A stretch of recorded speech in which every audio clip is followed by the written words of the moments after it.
with the everyday grind. Tired out from the summer heat? Want to get away from it all? We offer you Escape. Escape, designed to free you from the four walls of today for a half hour of high adventure. You are trapped aboard an ill-fated ocean liner, captained by a dying man, while a mysterious stranger, haunting you, menacing you, seems intent on sending you to destruction.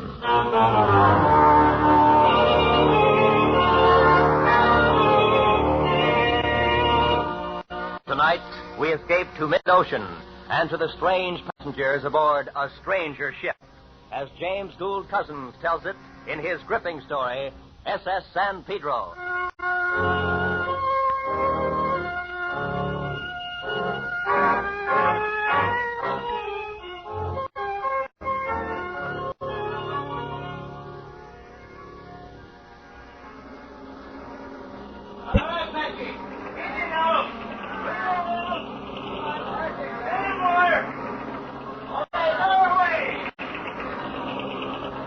It was hot.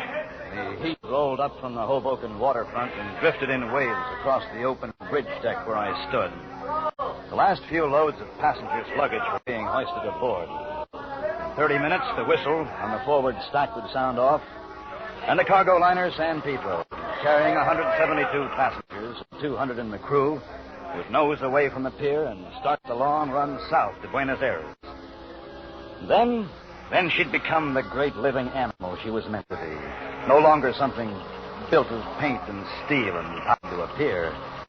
You get to feel that way after you've been a while at sea. You feel that your ship is a live thing and that you're part of it. The captain is the biggest part, of course, the brain of the ship, the mentality that keeps her from turning idiot and dashing herself to pieces in her madness. The officers are the nerve centers, and the crew, the hands and fingers. And the twin turbines far down in the hold are the great driving muscles of the legs. Silly, maybe, but you can feel it. And the passengers, well, to most of us officers, the passengers are the parasites of the ship. My, but you look confident. Huh? I said I'm glad you look confident. But you don't have to look so serious. I'm sorry, miss. The passengers are not allowed on the bridge. I know that. I've been on ships before. And I've never been thrown off a bridge yet. Well, I have no intention of throwing you off, but I must ask... My name is Marilee. How do you do? Are you the captain? No, I'm Bradell, the first officer. Oh, the captain's right-hand man. You might put it that way. Now, if you'll please... Marilee is my first name. Yes, I assumed as much. Oh, well, I'll just call you Bradell, then. Maybe you'll loosen up when we get farther south. I doubt it. At least you'll have to dance with me in the evenings.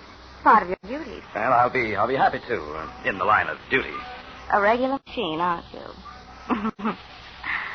I think this is going to be fun. Well, in the meantime, please be kind enough to... Yes, Mr. Driscoll, what is it? Captain's compliments, sir. I'd like to see you in his cabin right away. Good.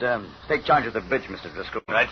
Most of the luggage is already aboard. Packy's on the winch. She's pretty drunk, but Myro seems to be able to handle him. All right, Mr. Burdell, I'll watch him.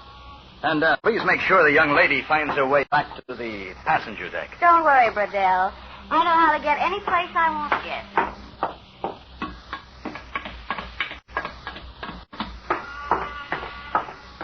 You know, deck officers get all the breaks. Where's your little friend, Bradell? Passenger, a cockeyed nuisance. You can have her, Sparks. Good. Maybe I can teach her the code. I doubt it. Hey, wait till you get a load of the captain's visitors. Brace yourself, boy.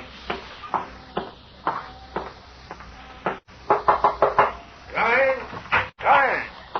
I understand you sent for me, Captain. Oh, Mr. Bradell. Yes, I did, my boy.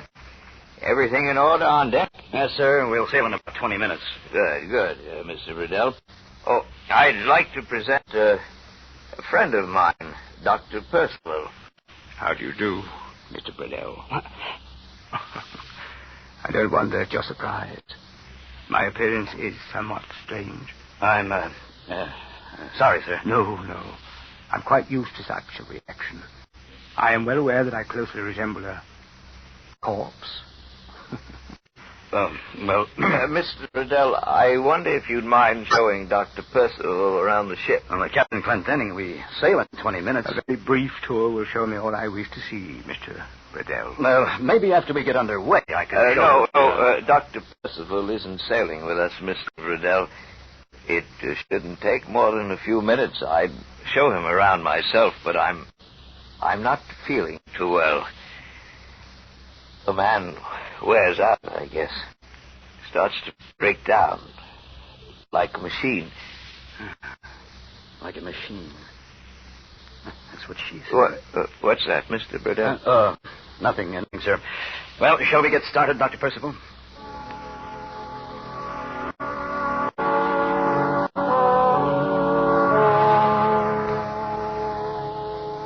I showed him through the empty dining salon, along the boat deck and the promenade.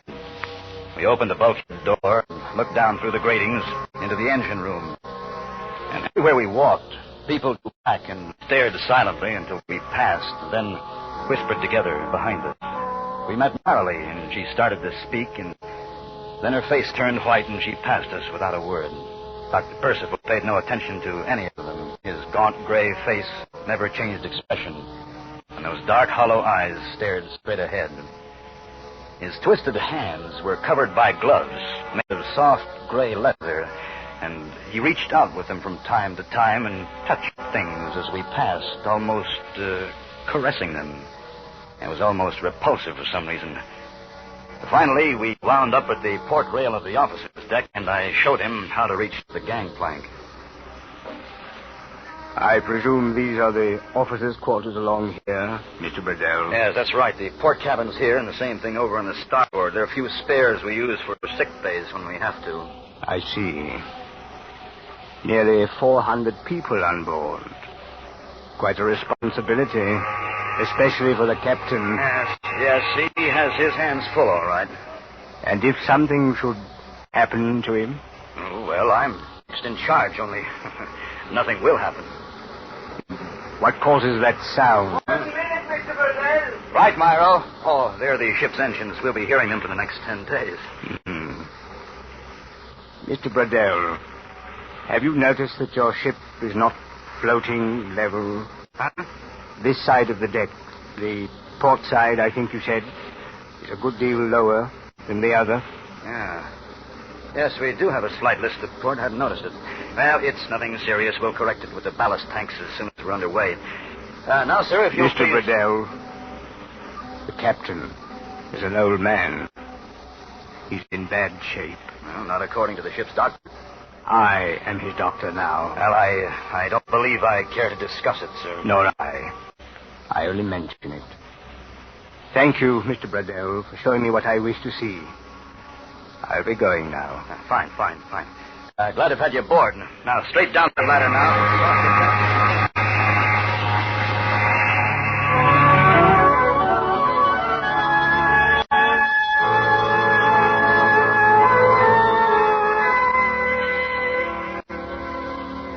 By dinner that evening, we were 140 miles at sea. The sun dropped behind a red haze and brought out a clear, starry night sky. Marilee had somehow wangled a place at my table, but held herself down to an occasional knowing grin that the other passengers probably misinterpreted. I dodged her afterwards, checked over the cargo plant a while, trying to find some reason for the strange port list that was getting a little more pronounced. And finally dropped into the wireless shack. Oh, hi, Bradell. Get bored with social life? Yeah. It's not the heat, it's the femininity. You should squawk. The only time I see a girl on board this tub is when they come in to wire for money at the next port. Well, I know one you can have.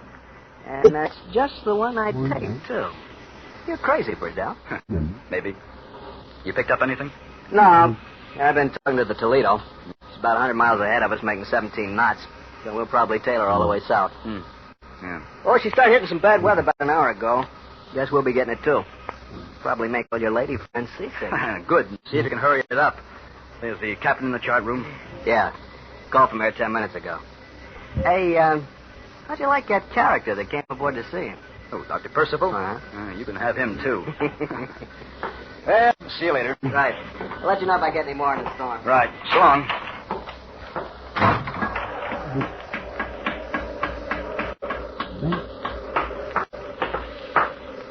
Oh, Mr. Burdell. Oh, for... Wait a minute. I wanted to... No, wait.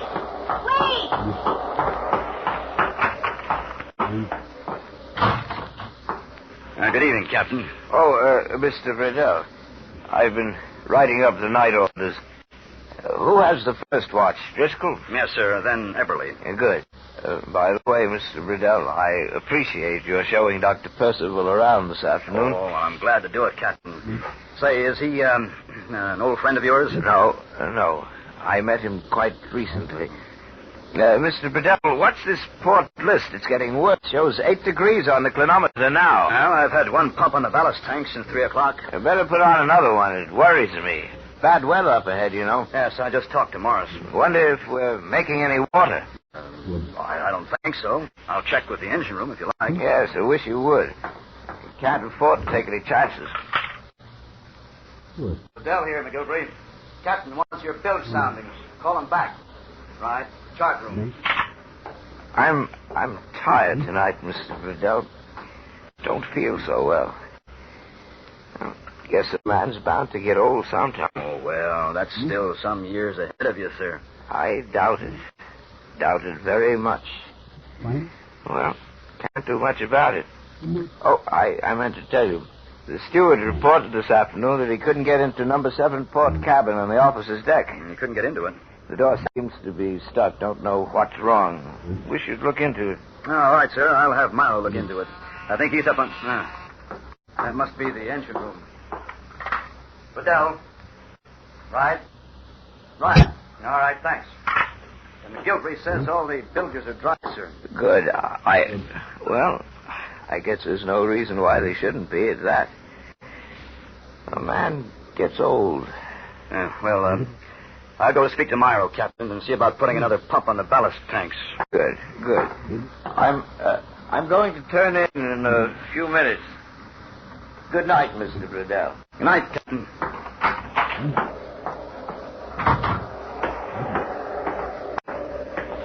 Well, I knew you would have to come out sometime. Now, look, miss. Relax, Burdell.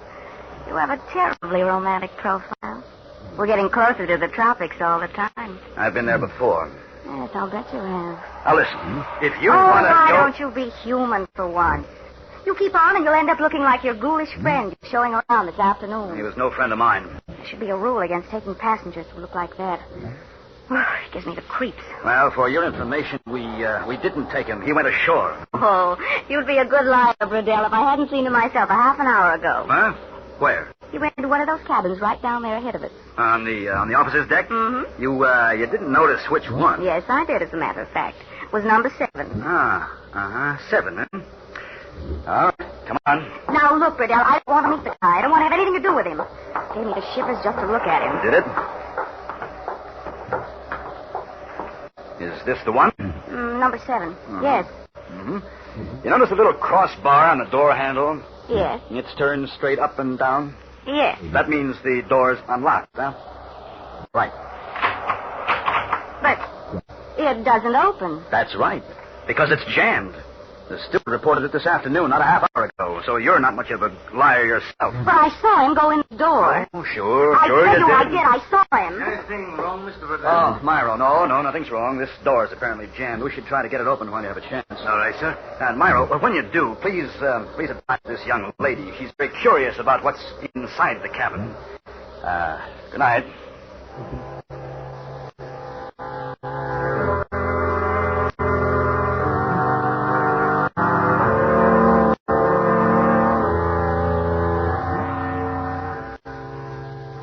Mr. Riddell. Mr. Riddell, wake up. Myro, what's the matter? Mr. Driscoll wants you on the bridge, sir. We got some pretty bad weather. Yeah, I can feel it. How's it been this way? Since midnight, but it's getting worse, sir. Stewart says some glass broke on the promenade deck. We've shipped water in the forward hold. All right, Myro. Tell Driscoll I'll be on the bridge in 5 minutes. Get going.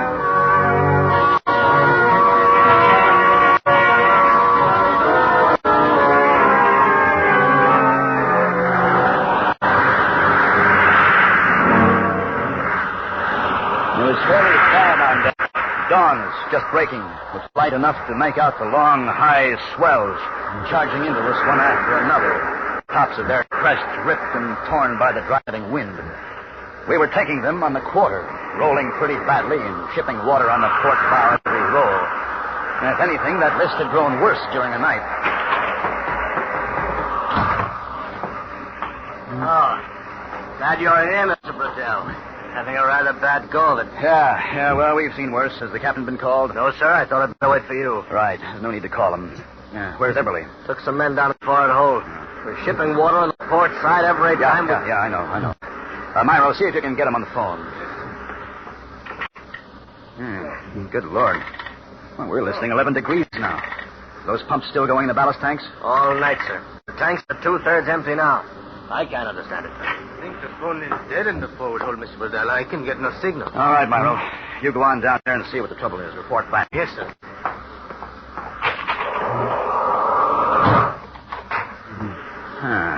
11 degrees. Can't see any reason why we... Oh, I'll take it, sir. This guy here. Yes, I know. All right, I'll speak to him. McGilvery says they're taking quite a beating in the engine room. Wants to know if we can slack off this roll. Yeah, I think we'd better. No use beating ourselves to death against those swells. Grant Henning here. Bradell, Captain, sorry to bother you. It's all right, boy. What is it? Permission to change course, sir. We're taking a bad swell on our quarter. Granted. Whatever you think best. Thank you, sir. Need me for anything? No, sir. I'll report later. All right, Mr. Driscoll, new course. Yes, sir. Ease off 14 degrees and then hold due south. Ease off 14 degrees, hold due south. Aye, sir. I'm going to the wireless room. All right, sir. We ought to be out of this by afternoon.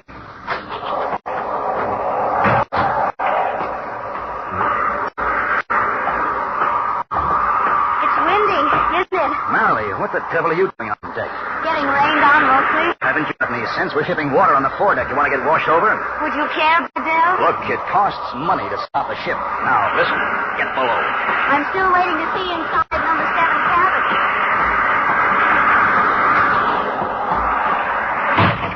Oh, Bradell.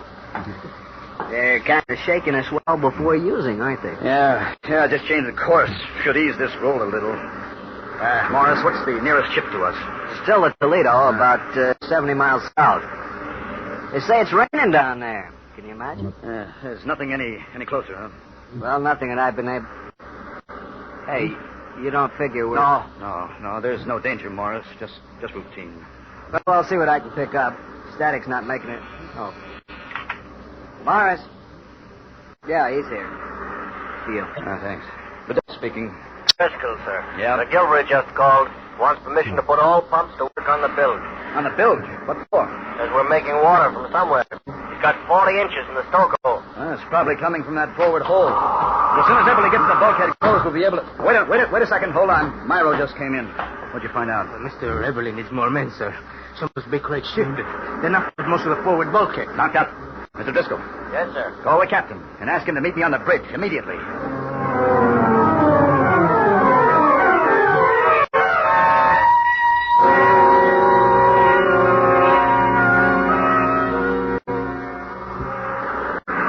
Hours were a nightmare. All through the day, into the evening. Terrified passengers huddled in the lounges in the salon, not knowing just how great the danger might be and fearing the worst. At 11 a.m., one of the pumps broke down, and the San Pedro settled a little lower as the water gained in the bilges. At 1:30, pump back in operation, and for a while we held our own. Down in the forward hold, men fought a heartbreaking battle in water up to their armpits and tried to throw up a temporary bulkhead. At 5:15, a BC crashed through the steward's pantry, and 6 men vanished overboard in a smother of foam. All night long, we fought the sea and lost the battle foot by foot. The strange list to port grew worse. By dawn, we were leaning over 18 degrees, shipping tons of water with every roll.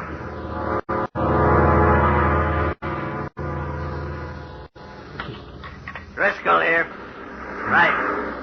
All right, hold on. Mr. Bradell. What is it, Driscoll? McGilvery on the phone, sir.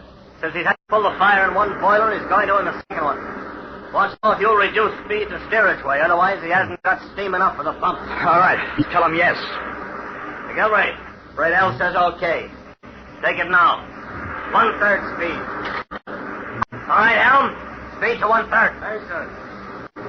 Confounded, sir. Captain ought to be here in the bridge. Been in this cabin for the last 4 hours. He's got no business to stay. That'll do, Mr. Driscoll. Oh. Yes, sorry, sir. Forget it. You're right at that. We haven't got much time to make up our minds. Now, how are the passengers, Myro? Fair morale, sir. The stewards are trying to keep them calm. They're all in life preservers. Yeah, the way we're heeled over, we can't use the starboard boats now. And in another hour, there won't be enough steam for the winches on the port side. Well... Hello. Hello. Oh, what the devil? Now, the captain's phone's dead, too.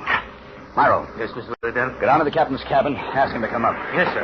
We can't chance it any longer, Driscoll. At least we can start a call out while the captain's on his way here. Right. Morris here. Riddell on the bridge. You still sending CQ? Yes, sir.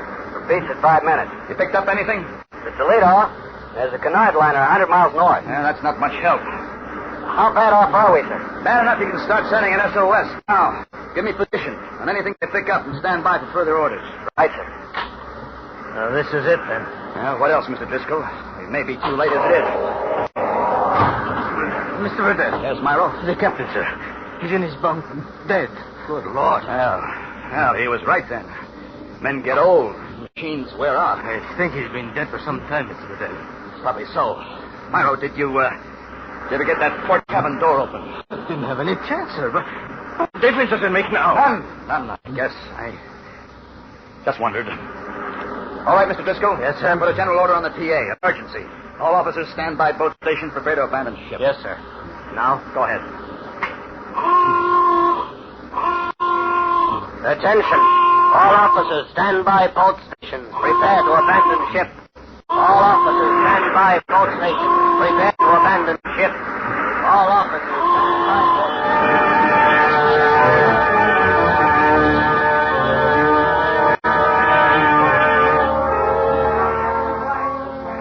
Her brain already gone. The ship was dying. I knew that. I stayed alone on the bridge, tried to quiet her death throes, tried to hold back the confusion of idiocy that shook her limbs and parts. The wind was gone now, and a thick gray fog blanketed the decks and the sea beyond. Boats were lowered and swallowed up in it, one by one. Some of them lowered poorly to spill their human freight into the hungry, wet mouth of the sea. We were low in the water, down at the head, already the bows were awash. But suddenly I noticed that the strange list of port was no longer with us. Why, we were floating level. And then for no sane reason, I wondered if the changed angle had let the door of number 7 cabin swing open. I left the bridge and hurried forward.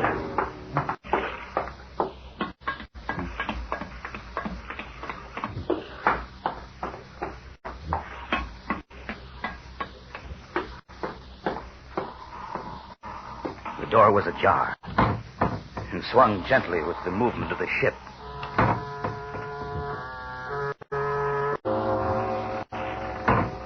I pushed it open and stepped into the cabin. It was empty. In the air was a strange, dry, musty smell, like old flowers long pressed in the pages of a book. At that moment, I turned, and the water was moving slowly toward me up the passageway. I heard Myro shout the order for casting off the last boat. I left the cabin, ran for the bridge.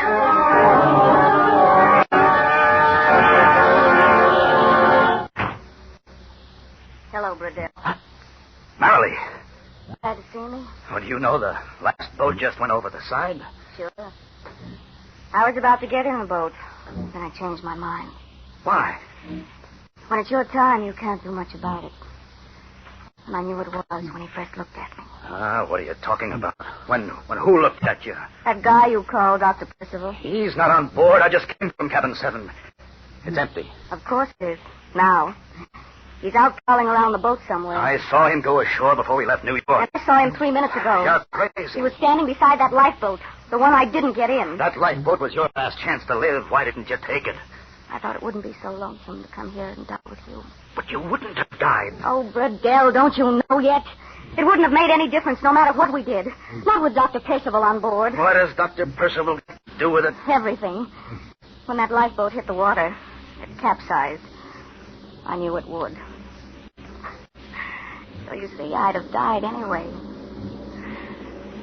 Bradell, the water's coming up faster now. Yeah. It's sinking fast. They'll go under any second. He must be on his way here. We should be hearing his footsteps. Who in the name of heaven is Dr. Percival? Who do you think he is?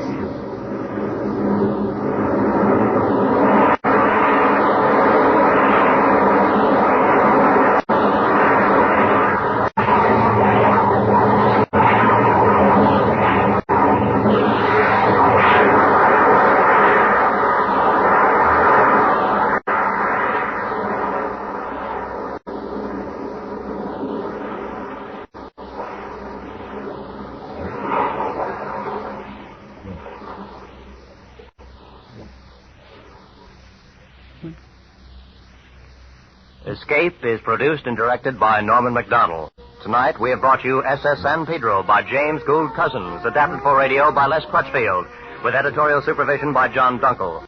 Featured in tonight's cast were John Taylor and Charlotte Lawrence, with Jeff Corey, Don Diamond, Harry Bartell, Larry Duncan, and Jay Novello. Special music by Ivan Ditmars. Next week. You were standing in the light of an arc lamp by a cathedral in Mexico City, looking at a body lying in the grass. And then a great fear comes over you, and you wonder if you are a haunted man.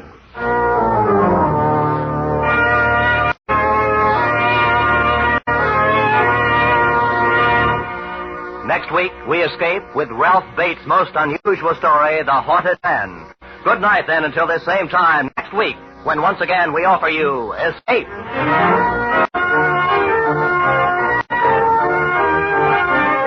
Roy Rowan speaking for CBS, the Columbia Broadcasting System.